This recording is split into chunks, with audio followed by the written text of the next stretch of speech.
CBT News, celebrating 10 years of delivering the news and content automotive professionals count on. CBT News, 10 years strong. Subscribe today.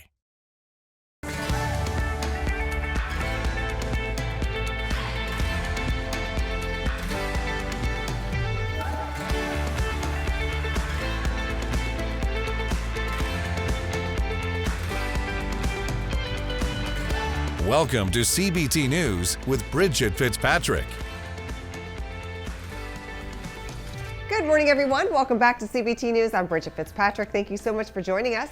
Today on Inside Automotive, we're joined by Shep Hyken, customer service expert, keynote speaker, and best-selling author. But first, here are today's top stories. Starting our coverage, Carvana is reportedly seeking expert advice to confront its debt issues after a financially tumultuous year. The used car retailer was hit especially hard by declining demand following the initial COVID surge in 2020. Believing consumer interest would continue into 2022, the company purchased a massive vehicle surplus. However, it has been unable to sell its inventory, leaving the company with high debt and little revenue.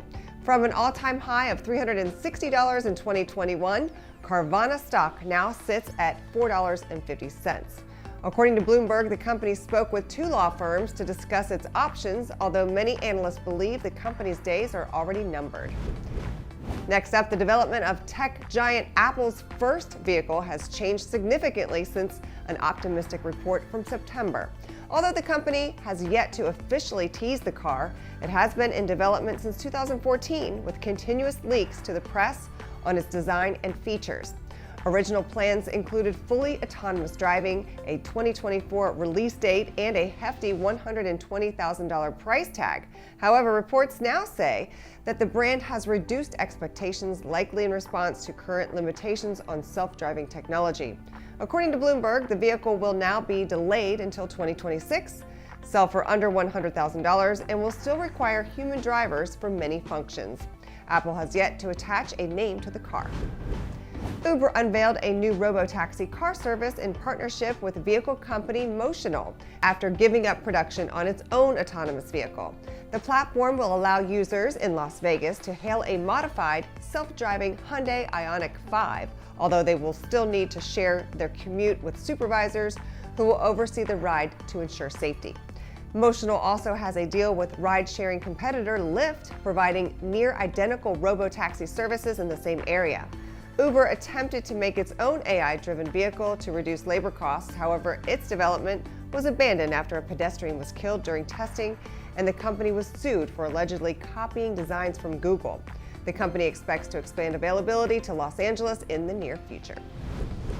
Finally, Toyota is offering customers an opportunity to reduce lease payments on the new 2023 Prius Hybrid.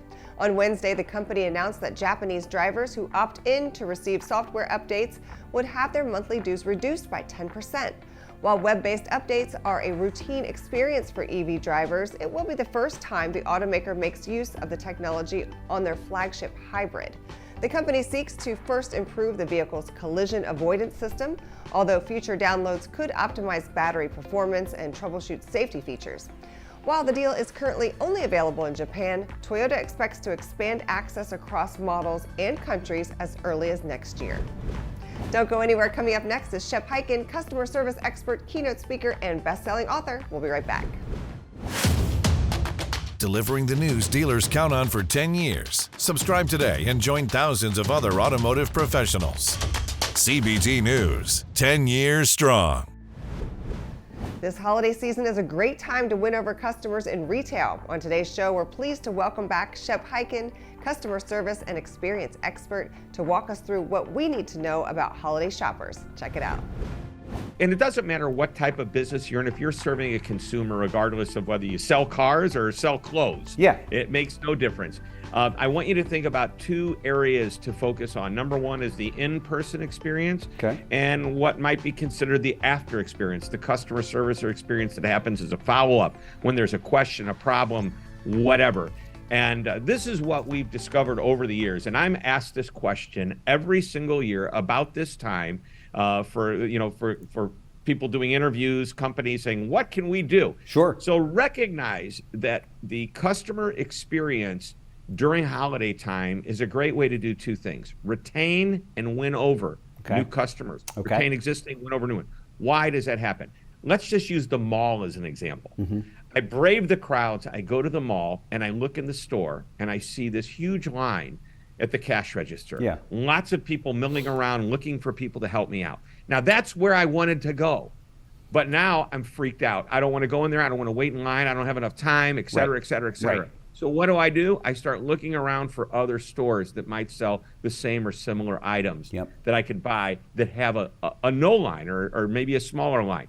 So there's the first mistake that people make or companies make. They don't properly staff and prepare for this holiday season or create a system that's going to make it easier for customers to experience in your stores. Makes sense? That's right. That's right. And, you know, for those companies that think they're saving money in doing that, to say, well, we'll keep the staff low, we'll keep the overhead low, we'll take that money to the bottom line. Big mistake, right? Because to your point, those people are making a U-turn and going, well, not going to shop here. When in reality, you know, you might have saved $15 an hour and given up $150 an hour in retail merchandise, right? Right, and that's just the first time they decide not to do business with you that day. What if they don't come back? That's right.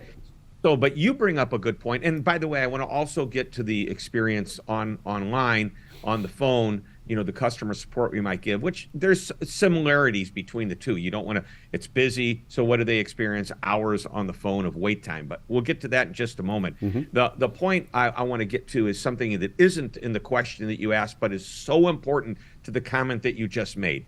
And that is companies. And by the way, we're in a weird time right now. You know, there's employee issues, supply chain shortages. We just came off a pandemic, and now there's this crisis in the economy that looks a little bit like a recession if it's not already there, depending on how you look at things.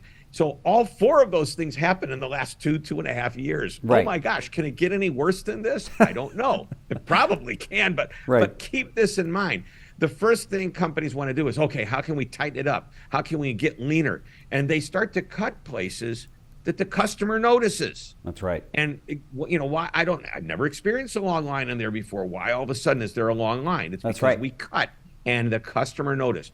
So here's the point. When it comes to the customer experience, don't cut. Find other places to cut. Right.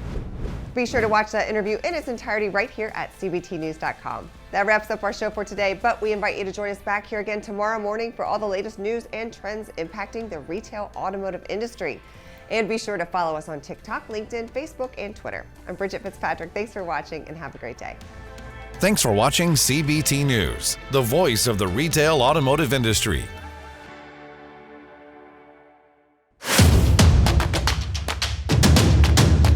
Join the #1 most watched newscast in the automotive industry.